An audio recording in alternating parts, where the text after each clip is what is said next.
বলিউড কিংবা দক্ষিণে সিনে ইন্ডাস্ট্রি বয়স বাড়লেও পর্দায় চার্মিং ফ্ল্যামবয়েন্ট অবতার বহাল রাখতে মরিয়া হয়েছেন নায়করা।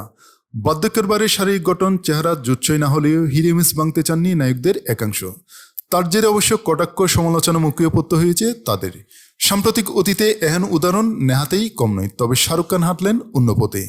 জওয়ান ছবিতে পাকদরা চুলদারিতে অ্যাকশন করে বুঝিয়ে দিয়েছিলেন ভবিষ্যতেও এহেন চরিত্রে বলে বলে ছক্কা হাঁকাবেন তিনি।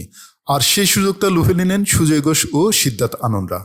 তৈরি হলো কিং ছবির প্লট, যেখানে বুড়ো হারে হাই ভোল্টেজ অ্যাকশন দৃশ্যে বেলকি দেখাবেন শাহরুখ খান। কেমন চরিত্রে দেখা যাবে শাহরুখকে এই ছবিতে, কিং ঘোষণার পর থেকেই সেই কৌতূহল তুঙ্গে।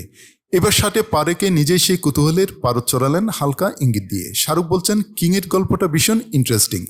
সিদ্ধার্থ সুজয়রা খুব যত্ন নিয়ে চরিত্রটা সাজিয়েছেন। কিং আদতেই মন্দ লোক, একজন খুনি, অনেক মানুষ খুন করেছে, তাই কিং আদতে কতটা বিলেন আশা করি সেটা আর বলার অপেক্ষা রাখে না।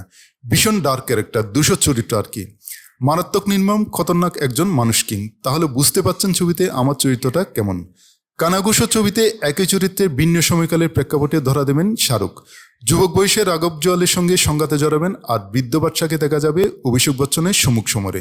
তবে দুগোর চেয়ে টুকোর অ্যাকশন সিকোয়েন্স রয়েছে কিং খানের।